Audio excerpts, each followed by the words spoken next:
markets have opened with major losses after news that China has announced retaliatory tariffs on 34% on all U.S. goods, set to kick in next week on April 10th. Just moments ago, President Trump, he's busy on Truth Social this morning.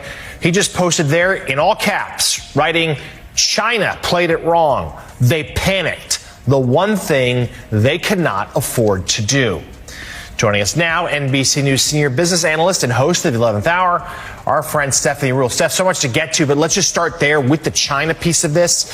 To repeat, about 2 hours back, they announced their retaliatory tariffs, 34%. Now we have President Trump weigh in, claiming that they played it wrong. What do you think? Played it wrong in all caps. This is not a game. Nobody wins in a trade war. And this is sort of this thing that the president likes to say, I don't like what China's doing. Nobody's winning. And the president's lack of understanding with how trade works. What have we seen in the last 2 months? We've seen our allies like South Korea and Japan start to move closer to China in trading agreements, and the United States further away. What's stunning to me, in the last 48 hours, I have reached out to so many people in the Trump universe, business people who have supported President Trump. And Jonathan, I cannot find one single investor with one single argument that makes sense for these tariffs. All I'm getting is, well, this is what the president thinks. This is what he's always wanted to do. And because he's the president, let's give him some time. There is no rational argument that any credible economist has given why this works. The argument is that they're trying to reshuffle world. Boy, it's so important that you bring up the fact that the Biden administration was late on figuring out just how dangerous inflation would be to working Americans. And again, said it was transitory. It ended up not being transitory. But Steph, it's very interesting. You bring up the Treasury Secretary, who again a couple of weeks ago said, cheap goods, affordable goods. Not a God-given right for American consumers. And then saying yesterday, well, other countries shouldn't push back against these high tariffs. They're just going to do that. And we showed some clips of Scott Bessent. He looks very uncomfortable. And I suspect it's because neither he nor many of the people who are advising the president, and certainly not those on Wall Street supporting him, actually agree with the president on tariffs. I mean, Donald Trump stands almost completely alone in believing that he can reorder, 45 years of globalism.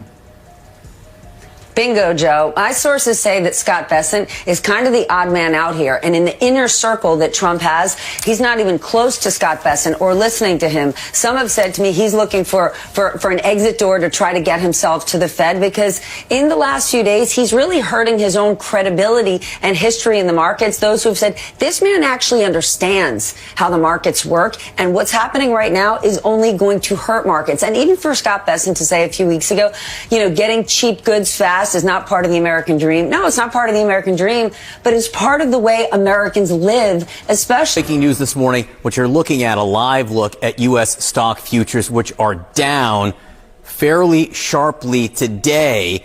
This is on the news that China is going to impose 34% tariffs on U.S. goods. Retaliation right there. That is a trade war.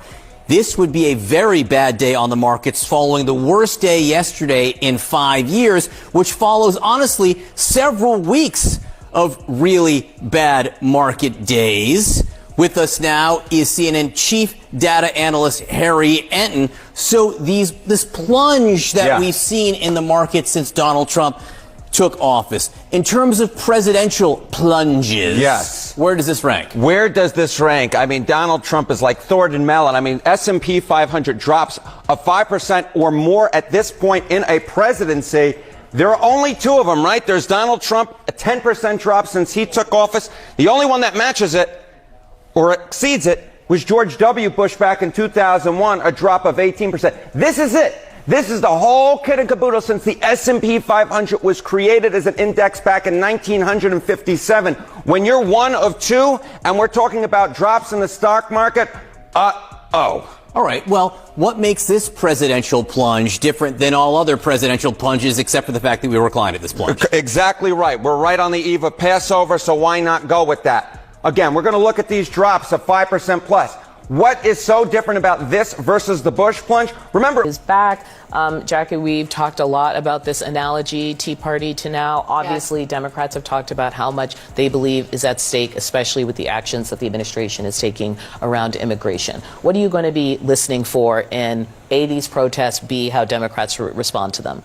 You know, I'm not listening to Democrats as much as I'm watching the voters that voted for Trump because of the economy. We talk to them all the time during the last election, those who were saying, it's not my favorite, but I'm voting for him because of inflation and because my grocery bill is too high. Yes, Democratic enthusiasm obviously is a huge deal. We saw that in Wisconsin, but I think those voters who are on the margins are going to be the ones that really tip the scales as we go forward. I mean, it's a long time before. Yeah, but I guess the question is, can the scales be tipped if you're looking on the news that there's protests, if you're hearing your neighbor complain about it, Rob? Yeah, I mean, I remember that moment, and I know Jim does as well in 2000. But people hit the streets when they don't feel heard in elections, right? I want to play some sound from you in context of this conversation around the Democratic Party kind of searching for a leader. Fear has a way of being contagious. Okay.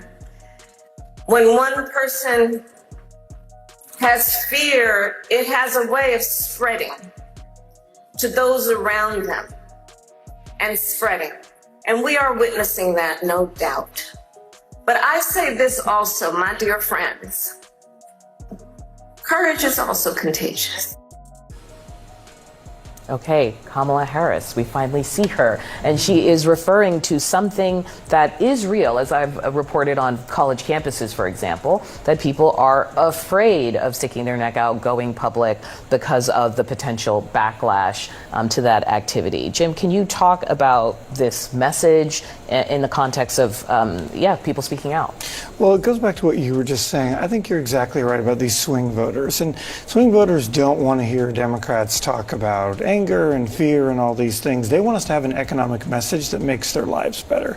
And Democrats have still yet to settle behind that. Part of it's not having a leader, but part of it's like understanding the moment we're in. It's not just enough to win elections because people start hating Elon Musk and Donald Trump. You actually have to have a different vision. And I think that's the challenge Democrats have right now. And that's the work we have to do. And it's not just enough to talk about fear. Your old boss went a little further than this. He was speaking at Hamilton College. He had this to say about the moment that Democrats are in. He was saying we're in one of those moments when, it's not enough to say that you're for something. You may actually have to do something and possibly sacrifice a little bit. That's the part people don't remember when they talk about protests or where they refer to the 60s or refer to past time. People did sacrifice. That's right. People went to jail. People took very difficult things. And I think what he's talking about is these law firms who are just bowing to the president, to Trump, and not fighting back. There's a price to be paid here. And, you had Indivisible on earlier.